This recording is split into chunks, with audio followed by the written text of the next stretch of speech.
குரு பிரம்மா, குரு விஷ்ணு, குருதேவோ மகேஸ்வரः, குரு சாட்சாத் பரபிரம்மா, தஸ்மை ஸ்ரீ குருவே நமக.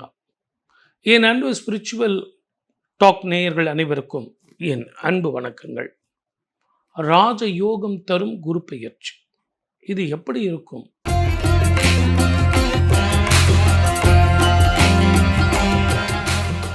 சிம்ம ராசிக்காரர்களுக்கு 2026 ராஜ யோகம் தரும் குரு பெயர்ச்சி தருமா? நிறைய சந்தேகம். நான் எல்லா யூடியூப்பும் பார்த்துட்டேன் சார். அஷ்டம சனி சொல்கிறாங்க, 7ஆம் இடத்துல ராகு வருதுன்னு சொல்கிறாங்க, ஜென்மத்துக்கு குரு வருதுன்னு சொல்கிறாங்க. உண்மைதான். உச்சம் பெற்ற குரு 5 மாதம்தான் கடகத்தில். அதுக்கப்புறம் பார்த்தீங்கன்னா சிம்மத்துக்கு வர்றார். இந்த சிம்மத்துக்கு வரும்போது ஜென்மராமர் வனத்திலேன்னு எல்லாரும் அந்த ஒரு பழமொழியை எல்லா ஜோசியரும் சொல்லிடுவாங்க. ஆனால் குருவுக்கு ஸ்தான பலம் கிடையாது, பார்வை பலம். 5, 7, 9 பார்வை பார்ப்பார். அப்போ அந்த பார்வையில் உங்களுக்கு என்ன கிடைக்கும்? முதல்ல ஆரோக்கியம் வந்தால் போதும். ஆரோக்கியம் பாஸ்கரம். ஆரோக்கியம் வந்தாலே போதும். சூரியனுக்கு வேற ஒன்றுமே தேவையில்லை. அதனால் நீங்கள் காலையில் எழுந்து ஒன்று சூரிய நமஸ்காரம் பண்ணும். பகைவர்கள் உங்கள் வீட்டை தேடி வருவார். நீங்கள் எவ்வளவு தான் உழைச்சாலும் சரி, எவ்வளவு தான் உங்களுக்கு உதவி செஞ்சாலும் சரி, உபத்திரவம் வந்தே தீரும். வேற்று மொழி இனத்தவர்களாலும் வேற்று மதத்தவர்களாலும் கலவரங்கள் வந்து சேரும். பயணத்தில் மிக கவனமாக இருக்கணும். வெளிநாடோ வெளி மாநிலமோ வெளி ஊரோ போகிறது நல்லது. ஒரு சில நேரங்களில் நம்ம ஊரை விட்டு வெளியே போகிறது, குடும்பத்தை விட்டும் சரி, சொந்த பந்தங்களை விட்டு கொஞ்சம் தூரத்தில் இருந்தோம்னா நம்மளுடைய கௌரவம் அவங்களுக்கு தெரியும். அது வரைக்கும் அவங்களுக்கு புரியாது.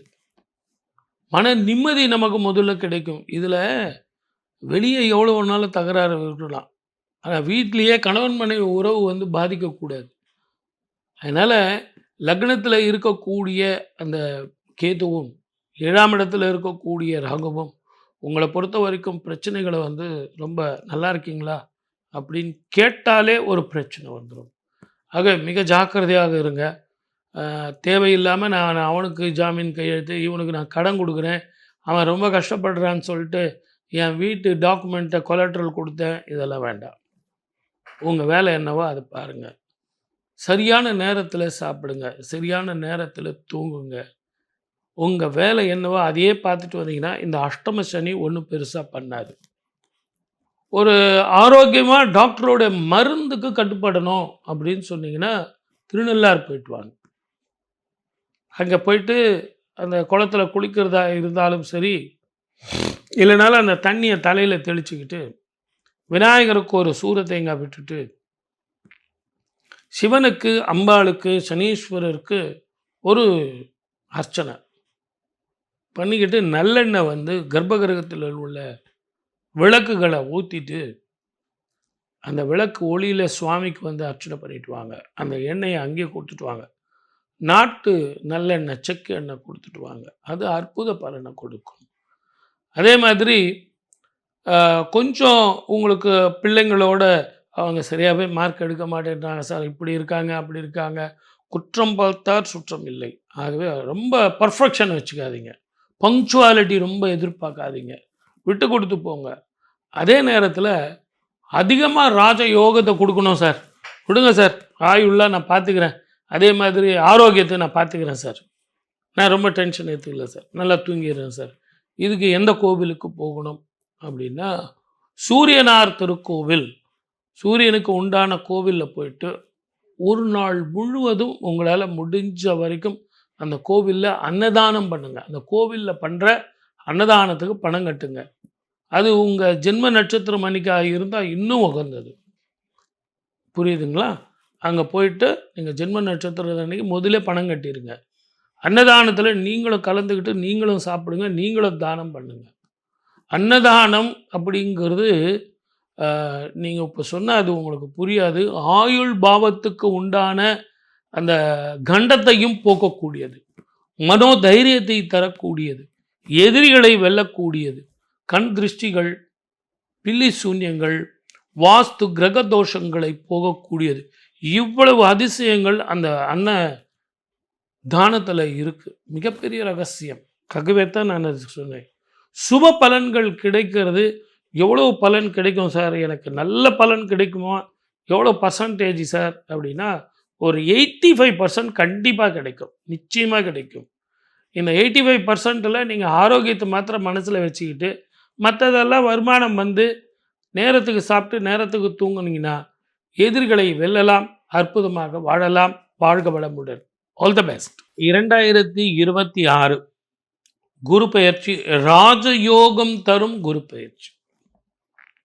அது என்ன சார், குரு பெயர்ச்சி ஆகிப்போச்சு, அது என்ன ராஜயோகம் தரும் குரு பெயர்ச்சி? அது கரெக்டாக தான் டைட்டில் கொடுத்துருக்குறாங்க அவங்க. ஏன்னா இந்த ஆண்டு குரு வந்து ராஜாவாக வர்றார். அதனால தான் ராஜயோகத்தை தரும் குரு பெயர்ச்சி அப்படின்னு டைட்டில் கொடுத்துருக்குறாங்க அவங்க. எல்லாமே யோசித்து தான் செய்வாங்க. அப்போ 12 ராசிக்காரர்களுக்கும் ராஜயோகத்தை தருமா?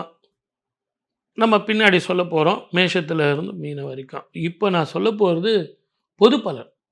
இந்த பொது பலனில் வந்து வேலை வாய்ப்பு, ஊர் விட்டு ஊர் போய், இந்த யூஎஸ்லலாம் பிரச்சனை இருக்குது இல்லைங்களா? அதனால் எனக்கு க்ரீன் கார்டு கிடைக்குமா? இப்போ படிக்கவே போக முடியலையே, வேலை வாய்ப்புக்கும் அங்கே ஒத்துக்க முடியலையே. சார், உழைக்க தெரிஞ்சவன் எங்கே வேணாலும் போய் பிழைக்கலாம். நம்ம என்ன இன்வெஸ்ட்மெண்ட் பண்ண போகிறோம்?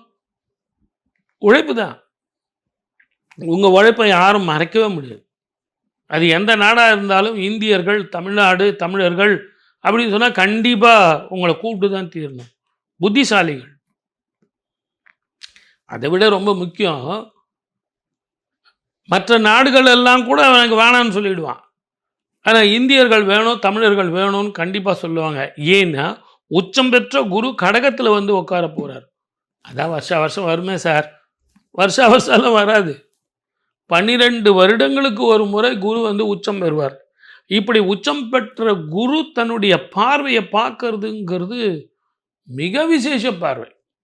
அந்த விசேஷ பார்வையில் நமக்கு என்ன கிடைக்கும் அப்படின்னா, உலகத்திலேயே எவ்வளவு கஷ்டப்பட்டாலும் ஆன்மீக பூமியான இந்தியாவில், அதிலேயும் ஆன்மீக மண்ணான தமிழ்நாட்டில், தர்மமிகு சென்னையில் மிக அற்புதமான பலன்கள். நமக்கு தெரிஞ்சதெல்லாம் கோயில் குளம் தானே.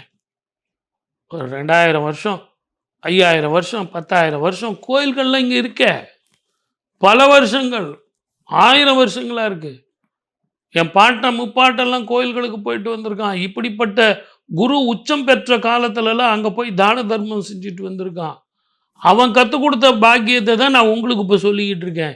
ஆகவே 12 ராசிக்காரர்களை நான் யாருக்காவது கொஞ்சம் கம்மியாக மார்க் போட்டிருக்கேன், பலன் கொஞ்சம் கம்மியாக சொல்லியிருக்கேன், வாங்க சார், நீங்கள் எப்போ பார்த்தாலும் வீடு கிடைக்கும், வாகனங்கள் வாங்கலாம், நான் வந்து வேலை கிடைக்கும், வெளிநாட்டுக்கு போவீங்க, இதே தான் சார் சொல்லுவீங்க.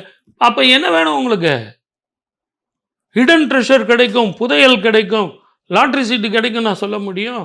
ஆனால் உழைப்புக்கேற்ற உயர்வை கொடுக்கக்கூடியவன் குரு. குருவை பொறுத்த வரைக்கும் பிளாக்ல டிக்கெட் வந்தால் துட்டு கிடைக்கும் சார், அங்கே வந்தால் ஹிடன் ட்ரெஷரில் பொண்ணு கிடைக்கும் சார், அப்படி கிடையாது. படித்தவர்களாக இருப்பார்கள், அவர்களால் உத்தியோக உயர்வு கிடைக்கும். அப்படி இந்த உலகம் முழுவதுமே சுற்றி வருவார்கள். அவங்களுக்கெல்லாம் உத்தியோக உயர்வு, இடன் ட்ரெஷர் மாதிரி க்ரீன் கார்டு கிடைக்கும், விசா கிடைக்கும், படிக்கிறது கிடைக்கும், படிச்சுக்கிட்டே வேலைக்கு போகலாம், வேலைக்கு போயிட்டே படிக்கலாம், சைடில் தொழில் பண்ணலாம். ரொம்ப நாளாக நீங்கள் டூர் போகணுங்கிறவங்க டூர் போயிட்டு வரலாம். இந்த வருஷம் இன்னும் ஒரு அபூர்வமான பலன். அது என்ன அப்படின்னு கேட்டிங்கன்னா, உச்சம் பெற்ற குருவோடு ஞானகாரகன் கேது போய் சேர போகிறான். 12 வருடங்களுக்கு ஒரு முறை வரக்கூடிய கடகத்தில் குரு ஒரு பக்கம் இருந்தாலும் 18 வருடங்களுக்கு ஒரு முறை ஞானகாரகன் கேது வந்து சேர போகிறான். அந்த ஞானகாரகன் சேருவதும் குரு சேருவதும், சார் உங்களுக்கு பணம் வரும், பட்டம் வரும், பதவி வரும், லாட்ரி அடிக்க போகிறீங்க, இவ்வளோ பணம் வரப்போகுது, சொத்து வரப்போகுதுன்னா நான் கேட்காமையே நீங்கள் சொத்தை எடுத்துகிட்டு போய் வீட்டில் கேஷ் பாக்ஸில் வைக்க தானே போகிறீங்க. ஆனால் இந்த மாதிரி சேர்க்கை காலத்தில் நீங்கள் பண்ண வேண்டியது 21 தலைமுறைக்கு உங்கள் மூதாதையர்களுக்கு தர்ப்பணம் பண்ணிட்டு வாங்க. அந்த தர்ப்பணம் அப்படிங்கிறது ஞானகாரகன் கேதுவும் குருவும் இருப்பது அற்புதமான காம்பினேஷன். குலதெய்வ வழிபாடு பண்ணிட்டு வாங்க, பித்திருக்களுக்கு பிண்டங்கள் கொடுத்துட்டு வாங்க. மூதாதையர்கள் உங்களுக்கு ஆரோக்கியமாக இருப்பார்கள், அவங்கெல்லாம் சந்தோஷமாக இருப்பார்கள். அவங்கெல்லாம் சந்தோஷமாக இருந்தால் இறைவனிடம் அவங்க கையேந்துவார்கள். என் பேரன், என் பிள்ளை, என் மக, என்னுடைய பேரன், என்னுடைய பேத்தி, அவனுக்கெல்லாம் கிரகதோஷம் இல்லாமல் நல்லா இருக்கணும், ஆரோக்கியமாக வாழணும் அப்படின்னு இறைவனிடம் அவங்க கையேந்துவாங்க. நாமளும் இறைவனிடத்தில் கையேந்துவோம். அப்போ 2 பேரும் சேர்ந்து கை தட்டினா மிகப்பெரிய சத்தமாக இருக்கும்.